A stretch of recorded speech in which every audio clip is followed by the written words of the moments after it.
चाहते हैं और सेट ट्रांजेक्शन कि ट्रांजेक्शन ऑप्शन चेंज करना हमें।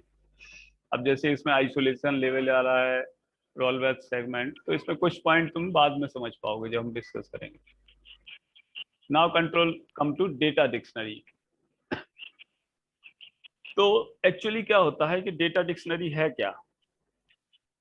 जैसे कि नाम से क्लियर है, it is dictionary for data,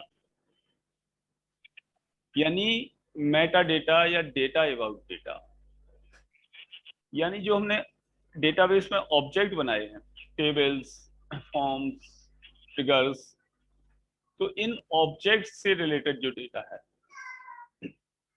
for example जैसे टेबल हमने बनाई, तो टेबल में क्या है कि जितने भी कॉलम हैं, हो सकता है एक टेबल में 1000 कॉलम हो, लेकिन टेबल का स्पेसिफिक डेटा क्या है? टेबल का स्पेसिफिक डेटा ये है कि टेबल नेम और टेबल में कौन कौन से फील्ड हैं, किस फील्ड का क्या पर्पज है, क्या टाइप है, और इसके अलावा कीज होती हैं, प्राइमरी की, फॉरेन की, कैंडिडेट की, जो कि हम कुछ लेक्चर बाद डिस्कस करेंगे। तो की कि टेबल को कौन सा कॉलम यूनिकली डिसाइड कर रहा है। जैसे अगर बैंक का डेटाबेस है तो टेबल में बहुत सारे कॉलम होंगे, कस्टमर नेम भी अलग होगा, मोबाइल नंबर या एड्रेस, लेकिन जो यूनिक होगा फील्ड अकाउंट डेटाबेस में बैंक के, वो होगा अकाउंट नंबर।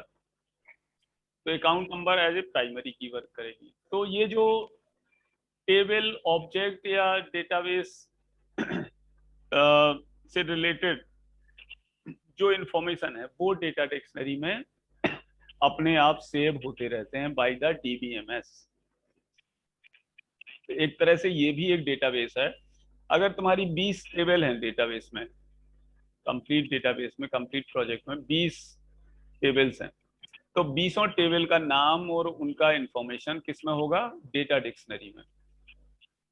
टेबल में तो होगा कि ठीक है, अलग अलग टेबल का कौन क्या क्या स्टोर कर रहा है, ठीक है, लेकिन टेबल का जो लेआउट है, जिसको हम बोलते हैं स्कीमा, तो हर एक टेबल का लेआउट और कुछ एक इंफॉर्मेशन, अदर इंफॉर्मेशन जो कि हम कीज वगैरह है या ट्रिगर है या कुछ और हैं, वो हम बाद में डिस्कस करेंगे। तो एक तरह से डेटा डिक्शनरी इस तरह मान के चलो कि it stores the data about data, Meta data. It gives the information regarding the structure and the usage of the data contained in the database. It is a set of tables generated by DDL compiler. DDL compiler हम बाद में discuss करेंगे। तो इसको मोटे मोटे term में यही समझो कि ये डेटा अबाउट डेटा है, यानी stores the information regarding the database object.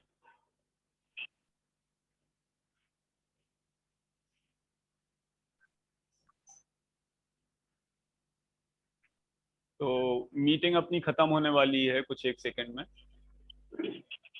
तो इसको तब तक हम डेटा डिक्शनरी को इस स्लाइड्स के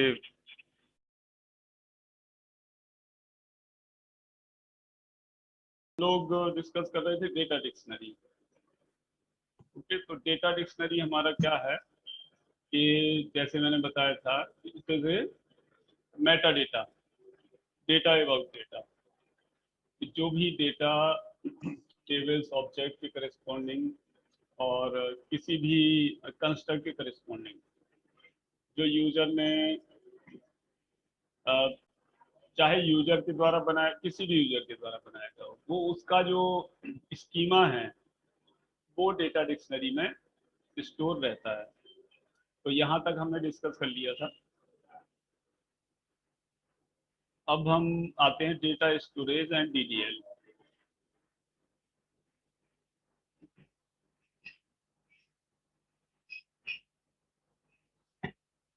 तो जो आ, हमारा डेटा टाइप्स है डेटा स्टोरेज के लिए, वो इन जनरल डिफरेंट टाइप्स का हो सकता है। पहला तो है numeric.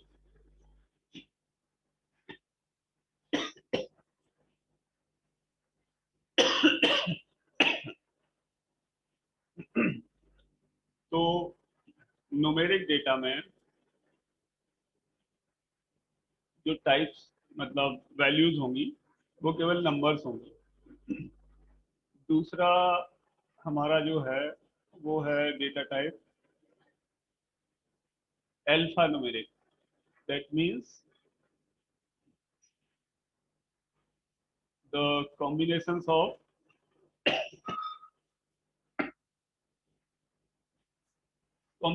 of alphabet as well as the digit। तीसरा है डेट। अगर हम डेट एज ए डेटाबेस लेते हैं तो डेट में क्या है, डे मंथ और ईयर के फॉर्म में ये यहाँ प्रेजेंट हो जाता है।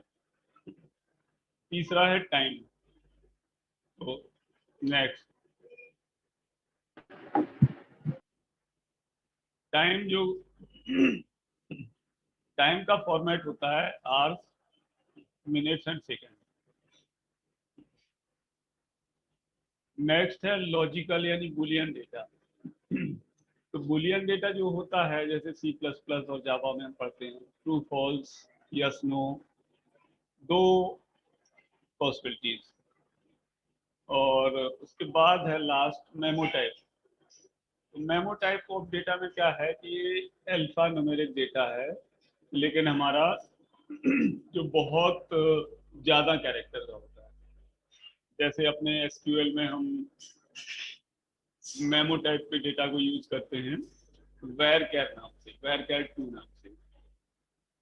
तो वेर कैर जो डेटाबेस सॉरी डेटा टाइप है अपना इसमें एसक्यूएल में, वो मेमो का टाइप को रिप्रेजेंट करता है। इसी तरह numeric data is represented by integer. और